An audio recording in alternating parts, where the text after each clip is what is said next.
Far off the coast of California, surrounded by the roaring waves of the Pacific Ocean, lies a lonely stretch of land known as San Nicolas Island. Today, it stands mostly barren, a place of windswept cliffs, scattered shrubs, and quiet isolation. But nearly 2 centuries ago, this island was the setting for one of the most heartbreaking and mysterious stories in American history. This is the story of Juana Maria, the lone woman of San Nicolas Island, a woman whose strength and courage carried her through nearly 2 decades of total solitude after tragedy wiped away everyone she had ever known. Viewer discretion is advised. Some parts of this story may be disturbing to sensitive viewers. Long before foreign ships arrived, before maps marked this island, San Nicolas was home to the Nicoleño people, a tribe that thrived in one of the harshest environments along the Pacific coast. The Nicoleños were expert seafarers, hunters, and gatherers. For centuries, they built their lives here, carving out an existence between the wild ocean and the unforgiving land.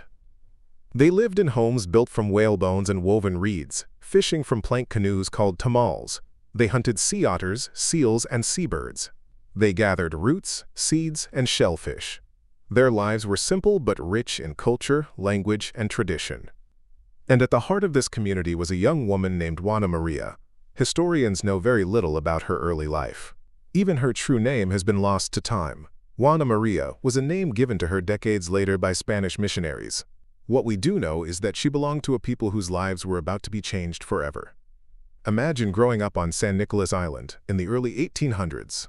You wake each morning to the sound of seabirds overhead and the crash of waves against the cliffs. The salty wind whips through your hair as you gather food with your family.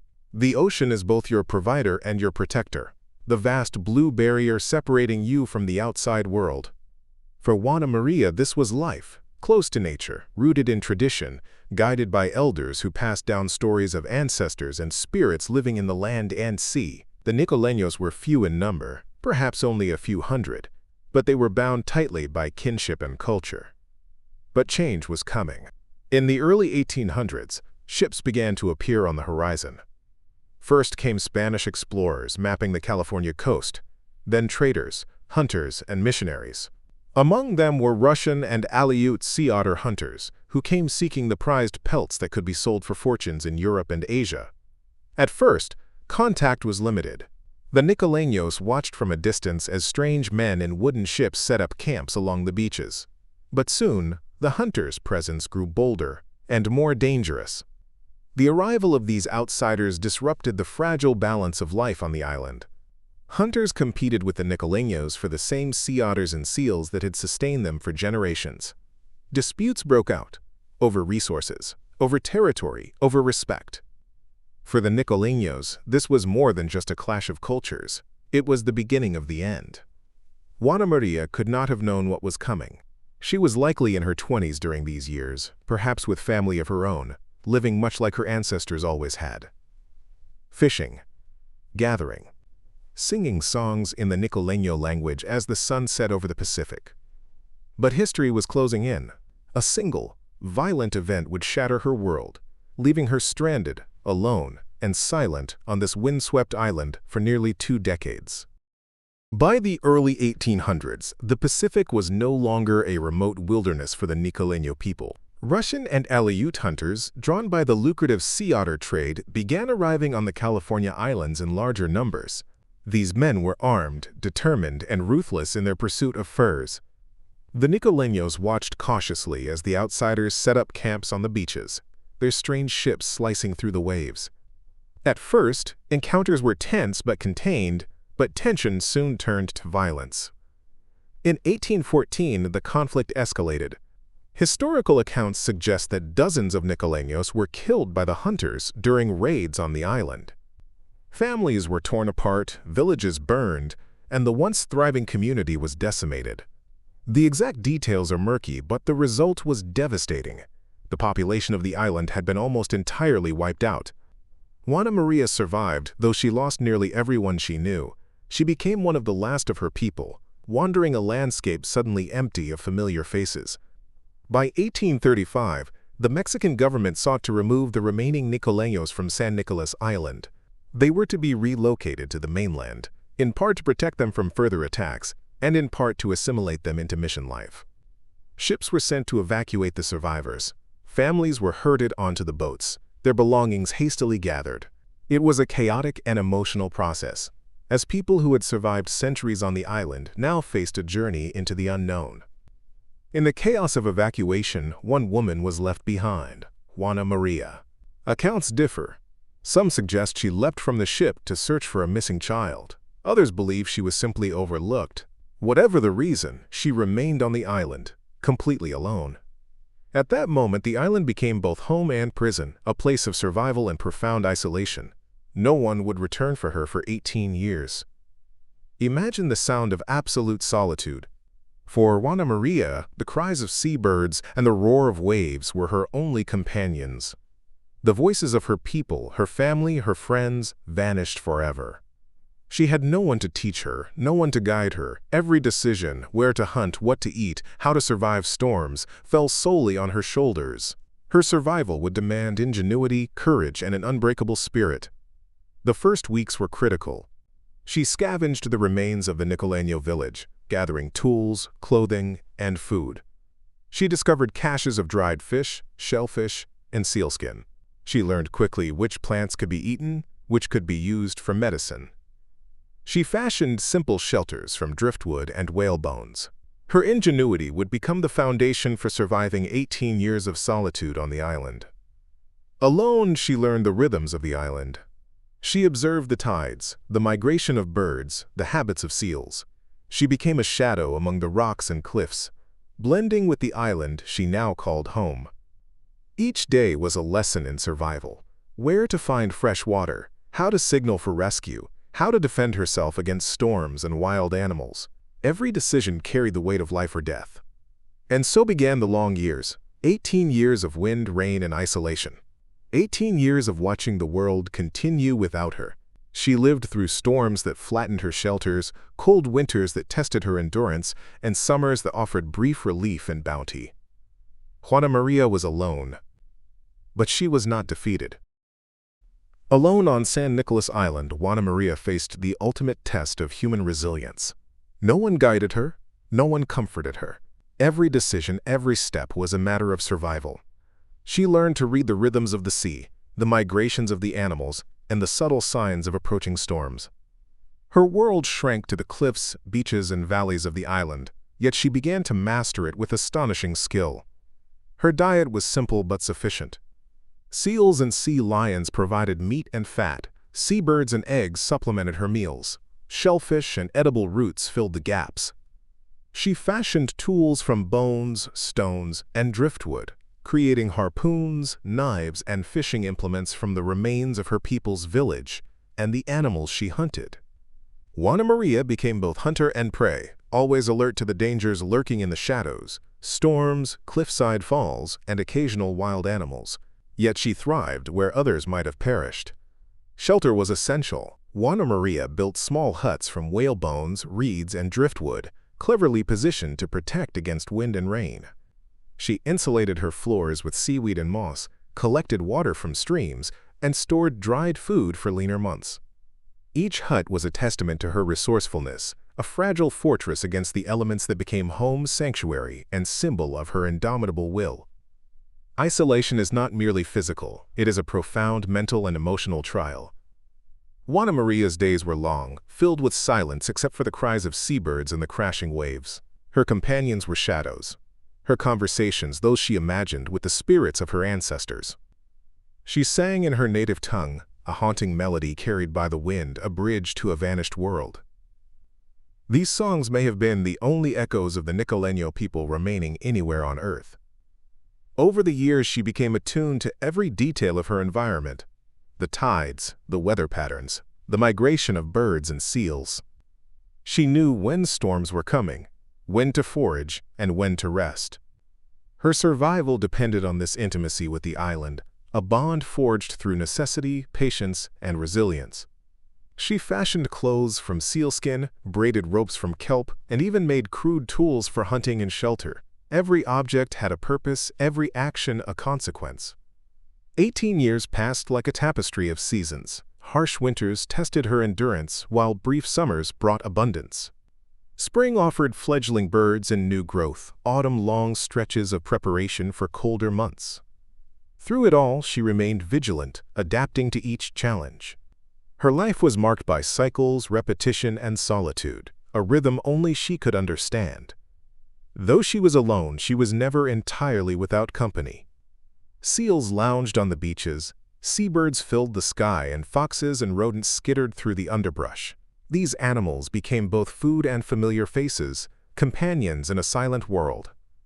She learned their patterns, their behaviors, and at times their moods. In a world devoid of humans, these creatures were her connection to life itself. Even in her isolation, Juana Maria's mind retained fragments of her former life. Memories of family, songs, and laughter surfaced in dreams and in her solitary songs. These recollections sustained her, a mental bridge to a world that no longer existed. She preserved small artifacts, bones, shells, and remnants of her people's tools as tangible connections to the lives that had been lost. In doing so, she became the final guardian of her culture. The years of isolation transformed her body. Muscles hardened from climbing cliffs and hunting.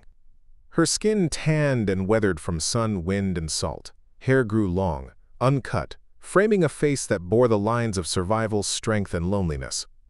She was no longer simply Juana Maria. She was the embodiment of survival itself, the last living link to a vanished people, a living legend upon the cliffs of San Nicolas Island. Time on San Nicolas Island was measured not in years but in survival. Every storm survived, every meal secured, every shelter rebuilt was a victory. She existed in a world untouched by human politics, violence, or civilization, yet shadowed by the loss of everyone she had ever loved. 18 years of solitude. 18 years of wind, rain, sun, and memory. 18 years of resilience. For nearly 2 decades, Juana Maria lived alone. But even legends have a way of drawing attention. In 1853, George Nicoleño, a fur trapper and former seaman, heard rumors of a wild woman surviving alone on San Nicolas Island. Intrigued and curious, Nicoleño assembled a small party to investigate. What they found would shock them and change the course of history. When they finally encountered her, Juana Maria was nothing like they expected. She wore clothing made entirely of sealskin, her hair long and unkempt, her eyes bright with curiosity. She sang in a language no one understood, a haunting melody carried on the wind. The men were careful, unsure whether she would flee or attack. She, in turn, studied them with curiosity and caution. Here were strangers, humans, but nothing like the people she had known. Despite the language barrier, Nicoleño and his men gently coaxed her onto their boat. She accepted, perhaps out of curiosity, perhaps understanding that her isolation had ended. The journey to the mainland was both awe-inspiring and terrifying for her. After 18 years alone, Juana Maria was entering a world she did not know, surrounded by strangers who could not understand her. Yet she remained composed, observing, learning, and absorbing. Arriving in Santa Barbara, she was immediately confronted with people, noise, and smells she had not experienced in 18 years. Her language, her culture, her family, all gone. The Nicoleño people had been completely removed or had perished. She was the last of her kind. Despite these immense challenges, Juana Maria displayed remarkable courage. She observed carefully, responded with gestures, and even smiled at some of the strange customs she witnessed. Yet the isolation of her past years weighed heavily on her.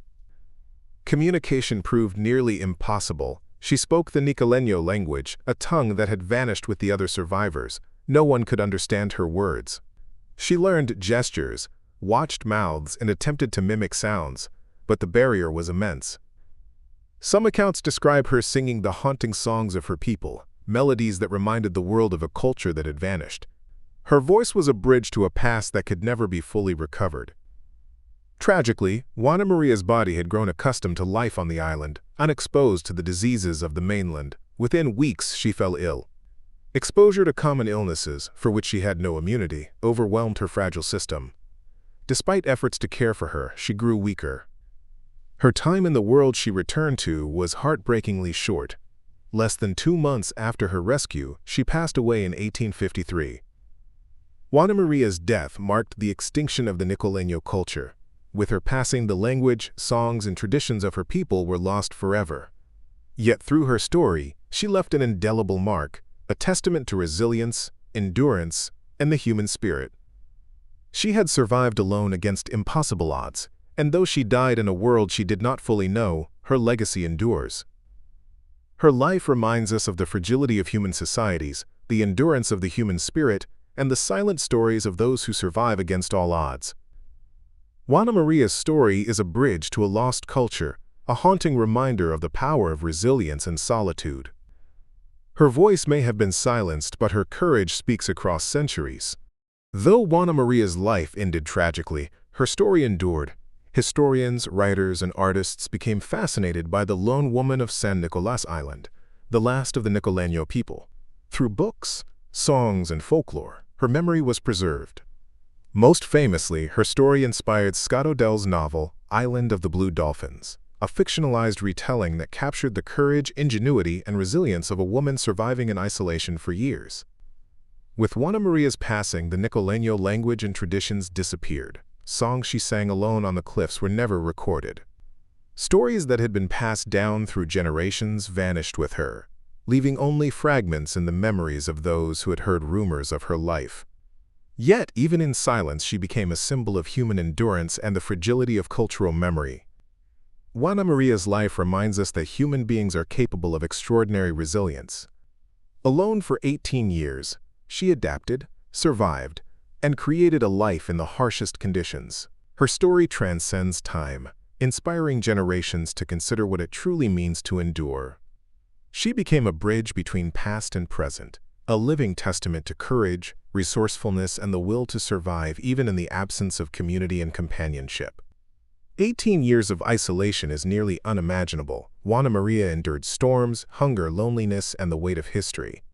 Yet she remained undeterred, relying on intelligence, patience, and courage to navigate a world that had become her own. Her story challenges us to reflect on the resilience of the human spirit, the importance of cultural memory, and the way isolation shapes not just survival but identity itself.